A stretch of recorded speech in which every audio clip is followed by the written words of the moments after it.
Hi, welcome back to my channel. It's all quiet here in the house. Everybody's taking a nap right now, so I thought I'd take advantage of finishing up uh, this project that a friend of mine asked me to make her a couple sets of hot pads as a Christmas gift for her mom. And let me just show you this real quick while I'm thinking about it. This is take a piece of material like this, and you sew it onto hot pad. It could be an old hot pad you can refurbish, or these are just Dollar Tree hot pads, and you tack it down. I take it to the sewing machine and sew it through so that it's got a pretty pattern on there. I don't know if you can even see that, but you can do whatever pattern you want or contrasting threads to make it stand out. And then I just trim it down so that it's not showing past this part of the granny square. And then you just make yourself a granny square. It could be any um, pattern. I've got a few where I have little hearts in the middle, and those are cute too. But she picked out these colors, the blue and the purple together. Her mom loves purple. And yeah, they're like really triple thick. And um, you can throw them in the wash, if they get stained or whatever, and they're pretty sturdy. They hold up really well. And also, maybe you have a hot pad, or you can find a hot pad where you actually like the picture on the back side. Then just don't put that piece of material on over it. So it just won't be, it just won't have that extra layer. But you'll have the hot pad, and then you attach your granny square to it. But yeah, they're a lot of fun to make. I've always wanted to sell them. I just never have set up a business or anything like that. But I enjoy making them and give away as gifts, and they're just handy. I've made myself a couple of them too. I use them all the time. But and then you just slip stitch it down all the way around, and I go into every single stitch. That way, there's no gaps, where it's not going to tear as easily. So yeah, you just whip stitch it all the way around. So I'm just sitting here singing some Christmas songs to my puppy dog, and we got Christmas right around the corner. Looking forward to that, and I'd be looking forward to it even more if Jesus were to come back. We can spend celebrating his birthday in heaven. I know a lot of you people don't celebrate Christmas, and that's fine, but the story itself is true, regardless of all the traditions that man has added to it. I know, I get it. I personally don't do Santa Claus at all. I can't stand all these modern songs about Santa Claus and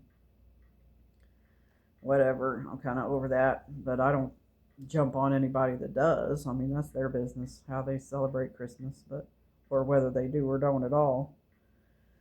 But yeah, I do enjoy Christmas. I got some good memories of. We used to always gather at my grandparents' house, and my grandma had an organ, and she also had a piano that was pretty wore out and out of tune, but my sister was still able to sit down and make it sound good.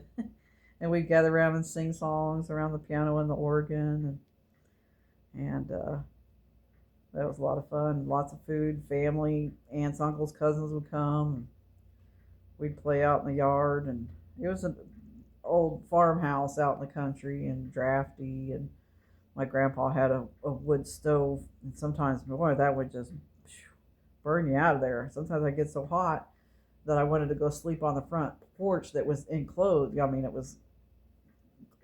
was not enclosed, but it was what do you call it, where they have the windows all the way around that you can close up the windows. And it felt so good to be out there on that cool porch, you know. And if I got too cold, then I would just cover my head with the blankets. And that's just good memories. And she also had they had two couches that were the pull-out bed kind, and just super uncomfortable, But that's part of the memories. And we open up Christmas gifts and have a good meal together. We'd always going out there for Thanksgiving or Christmas, and sometimes we'd go to my great grandma's, and her house was an old house as well. And I never met my I can't remember if I ever met my great grandfather. I think he died before I was born. I don't remember exactly. But she had an old pump organ. And she would let us sit on the little stool, and we had to be careful, but we could sit there and pump it with our feet, and it was, well, go in and out, and we'd try to play on that. That was a lot of fun. But she was a little more strict about things, and she always had this set of Chinese checkers that we'd go over there and play. I kind of wish I had that set now. I don't know what happened to it, but that was a good memory too. And she had this high bed. I remember the bed was really high that I had to like jump or climb to get up on it, but it was so comfy. And ceilings that were, like A-frame and big old bed. Get up there and take a nap. We didn't get to go out to her place too often, but I do remember a couple of times going out there. I just have good memories of Christmases and Thanksgivings and sometimes Easter and just in general going out to my grandparents. My grandma, they're both passed away. Both of my sets of grandparents on both sides are gone. But my granny was really good at teaching me how to sew, and she loved to paint flowers on like plates and cups and stuff like that. And I have a few of her pieces. And they always kept a really nice garden. We worked out in the garden, and they had a huge yard. When I was real little, they had cows and chickens and hogs. They raised hogs. My dad raised hogs when he was growing up, but then they eventually got rid of all the animals and just had dogs and cats and stuff. And there was the best memory I have, or the most distinct memory, I guess I could say I have, is the old back screen door. We would run out that door and just slam it, bang, and nobody even got onto us. My mom might have gotten onto us a couple times, but Grandma and Grandpa didn't care because they did it too. You just walk in and walk out and just let it bang behind you, And when my grandpa passed away, I wrote a poem about that old back screen door, and I don't know if I'd have to dig it up and find it to read it to you someday, but it was just all about the memories of Grandma going out the back screen door to throw out scraps to the kitties, or Grandpa bringing in some wood for the stove, and us running out to play or coming in crying because we got hurt. It was always through that back screen door, always slamming. I could just hear it in my head now. Well, when my grandpa passed away, my dad actually took the spring before they sold the house. He actually took the spring off the door and gave it to me. I have that spring, so that's a precious memory. So yeah, I don't think there was a dry eye in the house when I read that poem at my grandpa's funeral. But yeah, just good memories. I look forward to seeing them both. I know they're in heaven, waiting to see me and all of my family. So yeah, let's see. What can I sing here? I have a low voice, and so, well, you can tell that just by the way I'm talking. But when I'm in the choir, I usually sing alto or tenor, and yeah, I switch it up sometimes. And I play the flute too. I enjoy playing the flute. That was one thing. My sister would play the piano and I'd play the flute. We'd get together and do that. That was a lot of fun.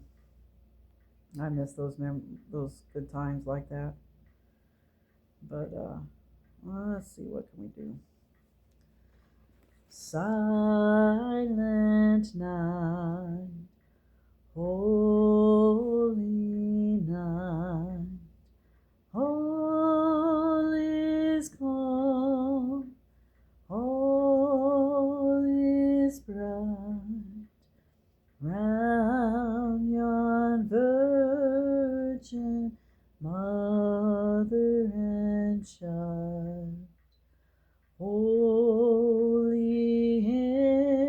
and so tender and mild. Sleep in heavenly peace. Sleep in heavenly peace. It's a little low.